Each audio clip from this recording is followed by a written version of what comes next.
Hello and welcome to Mature Matters. My name is Debbie Clark and I am the host of the show today. We have a very special guest today. Her name is Dr. Ruth Lerman. She is the medical director, Beaumont Health Center for Mindfulness. We are very happy to have you, Dr. Lerman. Thank you so much for taking the time out of your day to join us. Thank you for asking me to be here. It's one of my favorite topics. Oh, absolutely. Can you just let us know a little bit about your background? Sure. So I am a physician trained in internal medicine and geriatrics. I'm not practicing geriatrics now, which is probably of interest to your audience. Around 2000, I moved my practice into breast health and disease. And that's a whole story in itself. But it does relate a bit to the mindfulness in the sense that it was my own health issues. I had breast cancer. And in addition to looking for the traditional medical care, which I got excellent medical care, I found I needed something else to help me feel safe again. Even though I knew medically that the prognosis was great, it was still scary. Sure, I can only imagine. Yeah, and so I got some advice to go to yoga. And, if you've gotten as far as I have in medicine, you're some kind of a decent student. So as a good student, I followed instructions. Sure. And the first yoga class I went to, I was like, oh, I feel like I can breathe here. So that was in 1999, and it just evolved little by little into where I am now, which is teaching what's called mindfulness-based stress reduction, which is an 8-week course teaching people different mindfulness tools. So sitting meditation, walking meditation, some very user-friendly yoga practices, and then how to take everything that people learn in these what we call formal practices and apply that to the stresses or struggles or sufferings that we all have in life. So, what is mindfulness good for? Oh, well, pretty much for what ails you, as we say. Well, first, let me define mindfulness. Yes, please, okay. please. So there's a lot of different ways you can look at this, but probably a well-respected definition is that mindfulness is the awareness that arises when we pay attention on purpose to what's happening in the present moment non-judgmentally.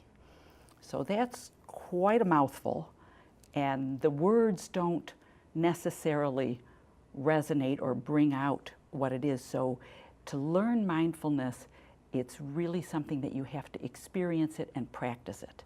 So the man who wrote that definition wrote in his first book, and his name is Jon Kabat-Zinn, very well known in the mindfulness world. He wrote in his book that trying to learn about mindfulness, oh, you'll have to excuse me, that was my beeper. I am a doctor. Yeah, so, no worries, no worries. And so he wrote that trying to learn about mindfulness by reading a book about it is like trying to go into a restaurant and eating the menu. Okay, so I can give you those words of that definition, but to really know what it really is an experiential learning kind of a process.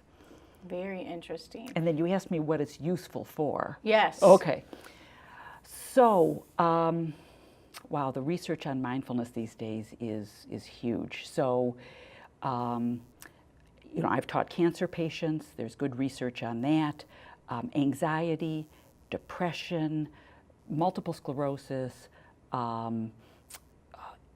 really pretty much any kind of illness that has any stress component to it, which, having done primary care, pretty much every illness has some stress component to it. And there's no human being who doesn't have some stress in their lives. Life life ain't easy. So anybody who wants to be calmer, happier, mindfulness can be useful for them. That's awesome. Yeah. I was letting my friend Paul know that my husband Gary and I did take a mindfulness course. Ah. And it was very beneficial. I'm glad to hear Very that. beneficial. Yeah. And you had mentioned that your journey in life starting with breast cancer led you into mindfulness. Right. Can you just explain maybe what it did for you? Absolutely. Well, as I said, the first class that I went to, so the time when I went to the first mindfulness classes that I did was really when I was diagnosed with my second breast cancer. Okay. So that was more stressful, and that was really where I felt like I couldn't focus and wasn't sure about what my next steps were, and there were a lot of questions. It wasn't clear cut what the treatment should be. And so out of all that uncertainty, I needed to find a path. I needed to find a way to be able to think clearly and make good decisions. Right. And so that's really where that became helpful. And my children were young, and I found that I wanted to be able to be there for them at the same time that I was taking care of myself. And so those experiences really helped me get through treatment, make good decisions about what kind of treatment I was going to get, be able to be available to my kids. And then nigh on this many years later, it's just helped me with, all the things that life can throw at you. And I found it so personally helpful and addressing so many things that as a doctor people would come to me for, and I really wouldn't have an answer for. So seeing how this helped me, it was just a natural step to say, how can I teach this? Because this has helped me in so many ways that medications and treatments just can't do. Right. So That's amazing. yeah. Would you be able to take us through maybe just a little Yeah. example of Absolutely. mindfulness? Absolutely. So, so I would invite you and everybody who's watching to start out just getting yourself comfortable.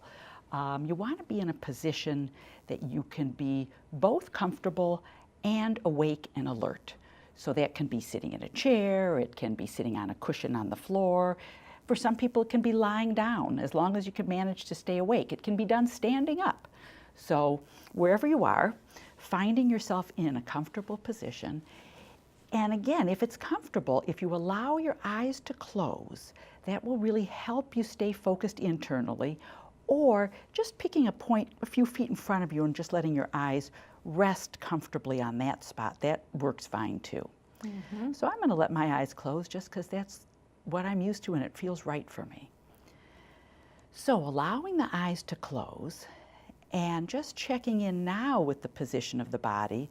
So you don't want to be twisted in any one direction or other. You want the spine to be straight but not rigid. And starting out with just a sense of, how are things in the body in this moment? So the body might be calm, it might be agitated, it might be fatigued. And you're not trying to change anything in this practice. You're just noticing how things are in the body. And now checking in with, how are things in the mind? Is the mind wandering? Is it bored? Is it anxious? Again, not trying to change anything, but just noticing how things are right now. And now letting your attention come to the state of your heart, whether it's your physical heart or your metaphorical heart. So how are things in the heart? So the heart might be feeling strong or weak, open or closed, heavy or light. Again, just, how is it with the heart right now? Good. So now allowing your attention to come to the soles of your feet and just feeling the body's weight as it connects with the floor. So you're not so much thinking about the soles of the feet, but you're actually feeling whatever sensations are present there. And letting the attention move from the soles of the feet up through the lower legs. Let it come to the back of the thighs and your seat, and feeling into the contact here between the body and the supporting surface. Again, not thinking about this region, so much as actually being aware of what can be felt there.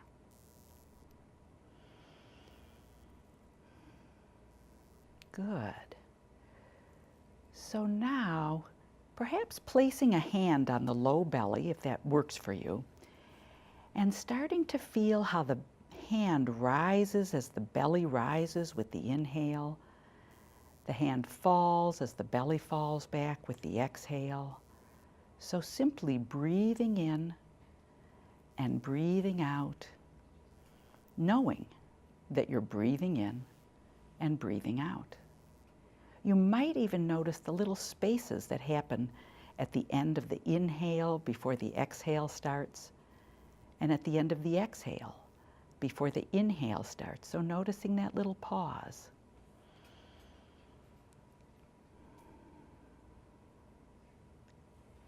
And it's the nature of our minds to wander. So it's very likely that the mind has already wandered once, twice, 20 times during this practice, and that doesn't mean that you're a failure at meditation. All we do when the mind wanders is first acknowledge, oh, the mind is wandering, and that in itself is a moment of mindfulness because you noticed what was happening. So you could just label that wandering mind, you could label it thinking, and then just come back again to the breath. Breathing in and breathing out. Noticing the pauses, feeling the hand rising and falling. And if it feels more comfortable to take the hand off the belly, that's fine at any point. So just spending the next few moments, just taking a few breaths, aware of the breath, noticing when the mind wanders, and coming back.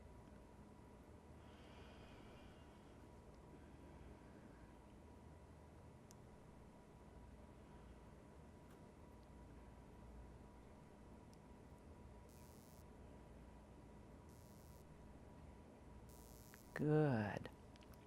So now I'd invite you just to bring a little movement back to the body, maybe wiggling your fingers and toes, and then taking a deep inhale and stretching the arms up over the head. Big inhale. Exhale, allowing the arms to come down, and as you're ready, allowing the eyes to open. And sometimes it even feels like, maybe this isn't even the same room. So, and then my question always as a teacher is I'm always curious, so what'd you notice as we were doing this practice? I noticed that my mind did want to wander, but as you were talking me back, it's okay to let it wander, but to come back. Yes. I just felt very at peace. Wonderful, wonderful. So whatever somebody experiences is okay. So there are many people with their first experience with this, and I know you've had previous experience too, but first or subsequent experiences do get a sense of calm. But it's not always calming, and it's not always easy, and it doesn't mean you're doing it wrong. So our lives are so busy and they are. so hectic that a lot of times first experiences of quieting, our mind just goes wild and it's unfamiliar, and so some people feel like they could just jump out of the room. Oh, okay? right. So that's not, again, that's also not a failure. It's Sure. just saying, oh, wow, look at this. And it doesn't necessarily always feel good. Sometimes it can feel difficult. So just like life. No, absolutely. That was very good. As I mentioned, we were privileged to be able to go to the mindfulness course. Yeah. And I did download the app, Insight Timer. So Oh.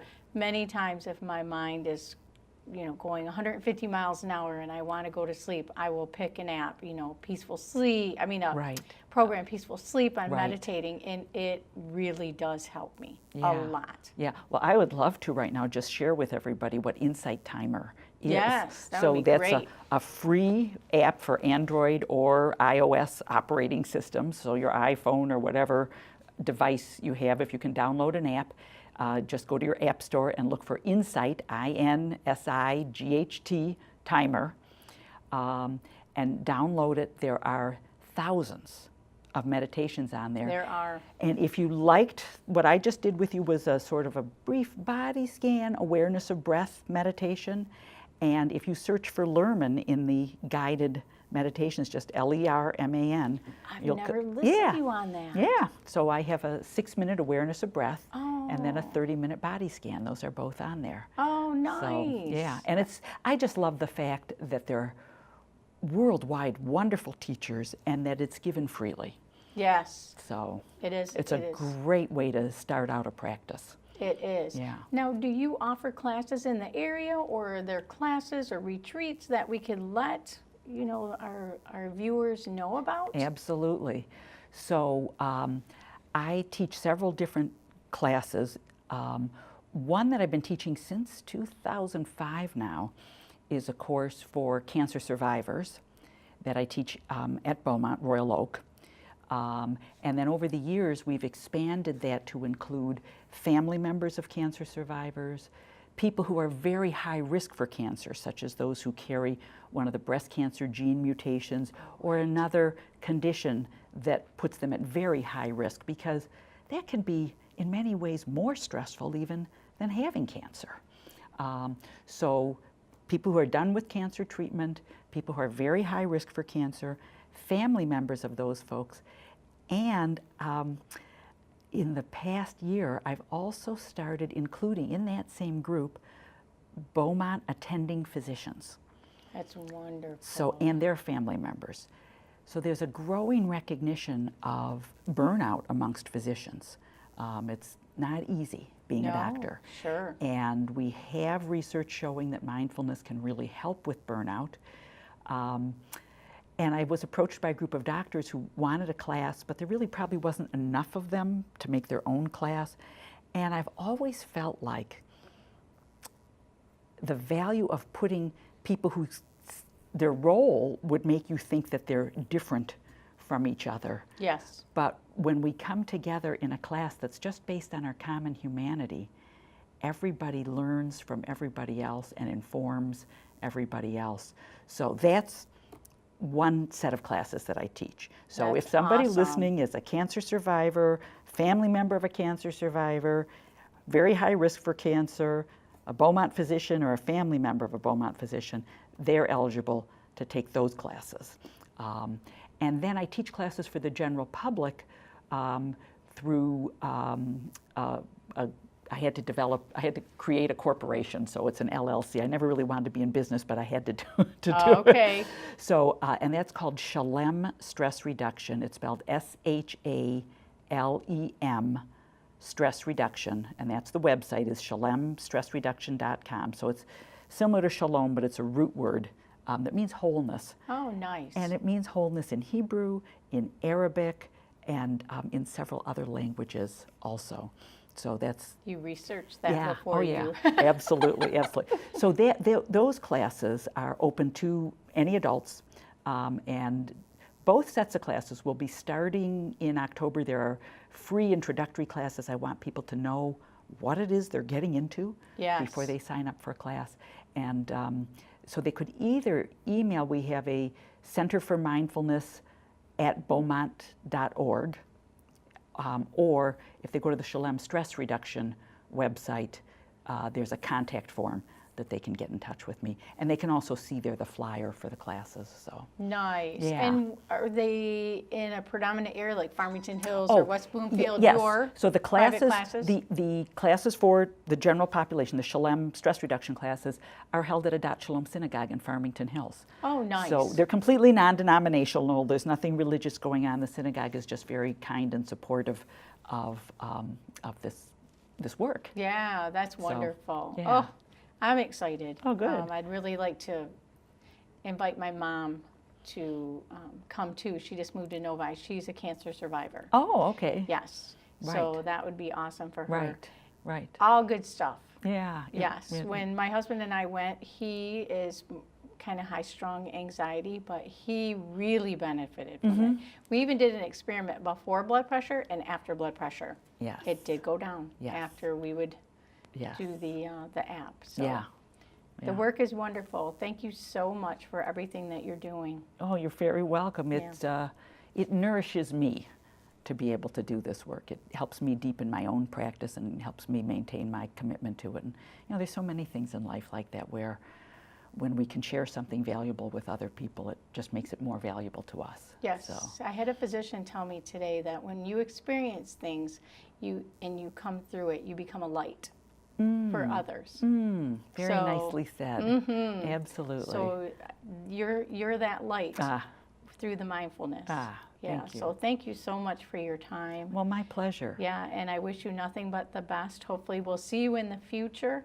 And again, if you're interested in either one of those classes, either be it, please say it again. Shalem, SHALEM, stress reduction, or the Beaumont Center for Mindfulness. Yes, and I can tell you personally, it is very good for the mind, body, and soul.